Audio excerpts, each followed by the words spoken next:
We're back at the Christian Resources exhibition here at the Sandown Racecourse, and with me now is Peter Smith, who's the SPUC Secretary, SPUC of course being the Society for the Protection of Unborn Children. Peter, lovely to have you. You described yourself as a troublemaker before. I am. But, I'm good at it. You've been a long time working with the Society for Protection of the Unborn Children.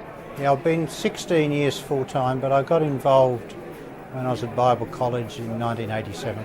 Okay, the last time I saw you, actually, you were on the TV. You were on Revelation TV, and it was an evening that you did with Howard, and you were giving him a presentation, I seem to remember. Yes, it's we've got a little picture of him here, receiving an award from Jan Bell, who's chairman of SPUC Evangelicals.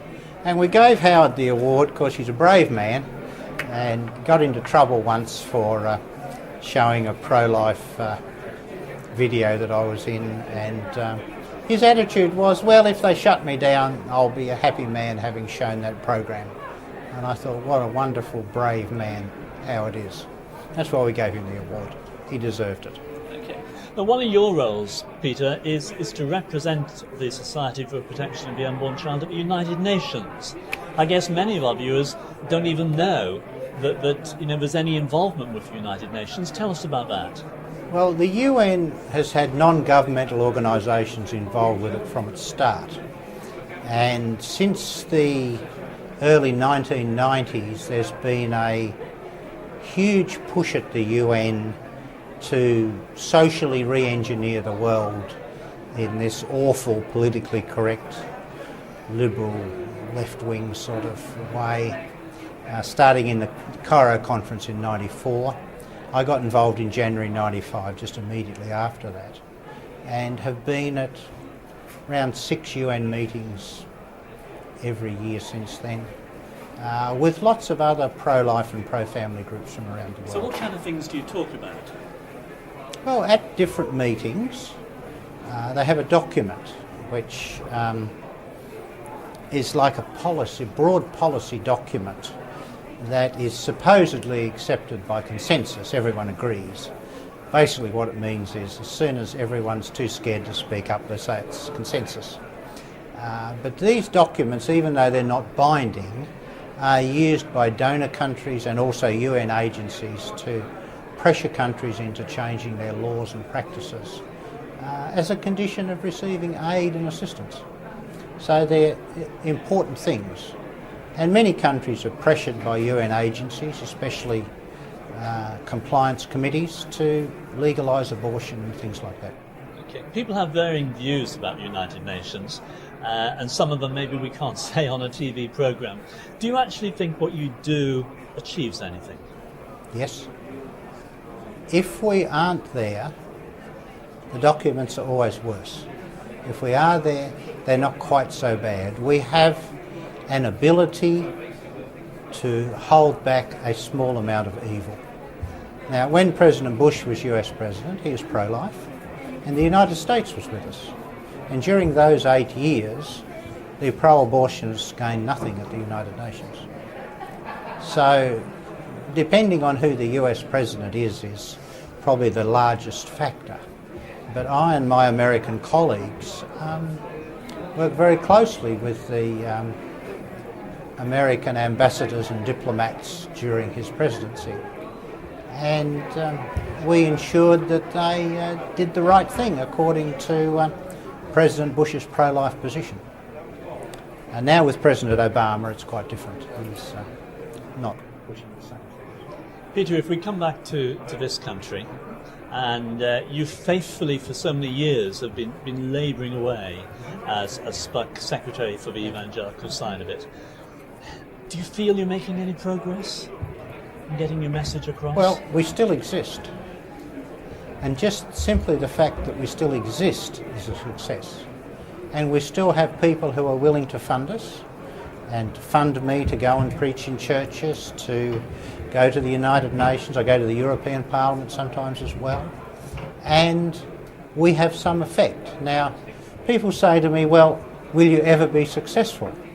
And I say, well, look at the people who have children. The pro-abortionist, radical left-wingers have very few children. The evangelicals and the Catholics and the Mormons and the Muslims have a lot of children. So eventually the pro-lifers will win. It's just a matter of time. But there's no future in a pro-abortion position because you're killing your future. It's an insane, suicidal philosophy. Does occasionally research comes out which you think, yes, if only that had been available previously, it would have just helped our cause? What's happening in there? I don't think there's any silver bullet. People have seen ultrasound scans of their babies before they're born. People know there's a human being there. They want to pretend it's really not human, or it's really not a person, or not something. But most people, how can I put it? Abortion is a selfish thing. It's putting self before someone else, before your child. And that kind of selfishness doesn't have a future because you die out. So eventually, I believe this country will become pro-life. But it'll take time. With the current government, I don't envisage any positive changes, same as the previous one. But I honestly believe that if we keep going the way we are, we will face financial collapse, or there will be very serious problems with a country with below replacement level fertility. We have more and more people ageing, more and more expensive to keep them going. You have less and less children being born, more being aborted, all these problems. How can a smaller and smaller number of people look after these increasingly large number of old people?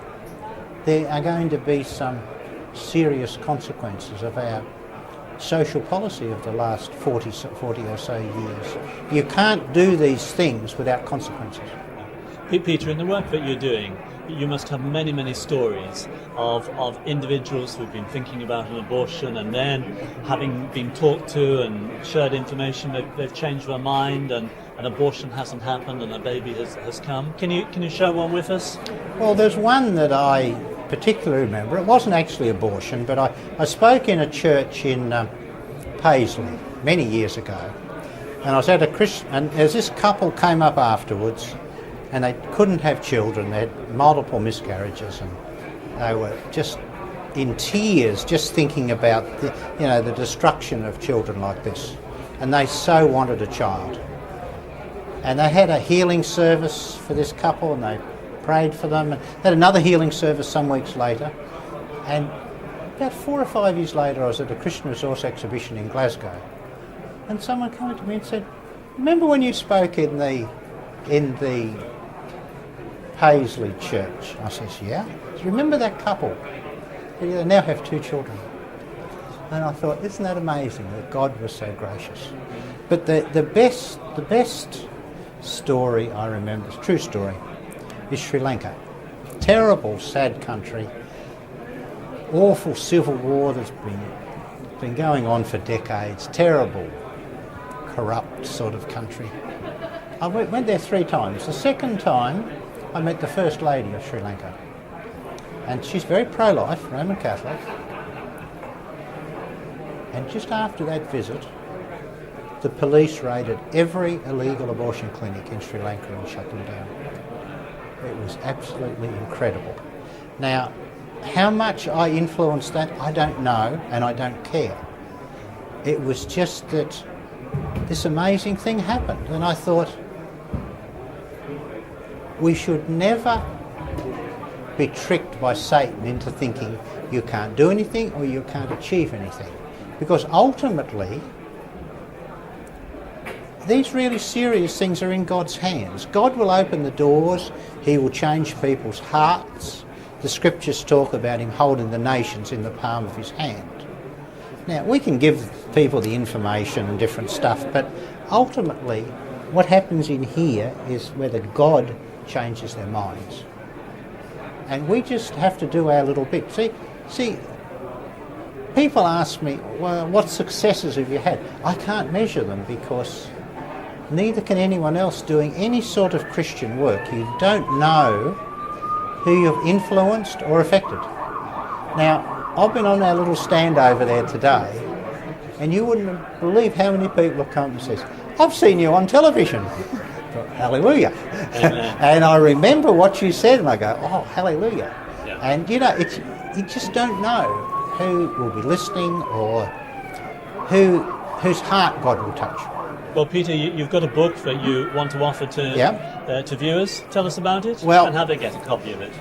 Well, George Verwer, who's the man who founded Operation Mobilisation, amazing character, he's got very pro-life recently, and he's pals with Randy Alcorn, and he's conned Randy Alcorn into giving him thousands of these books.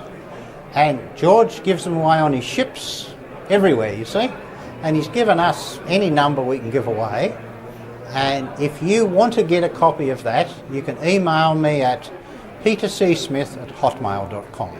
Okay, and I'll be happy to send you a free copy. All right, so that was Peter C. Smith at hotmail.com.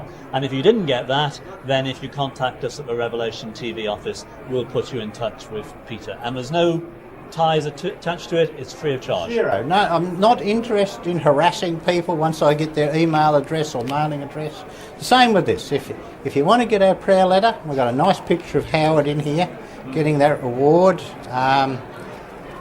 Same thing with this. If you want to get this, same email address, and we can send it to you. We don't use it as a fundraiser, it's just for people to pray, because it's a spiritual battleground.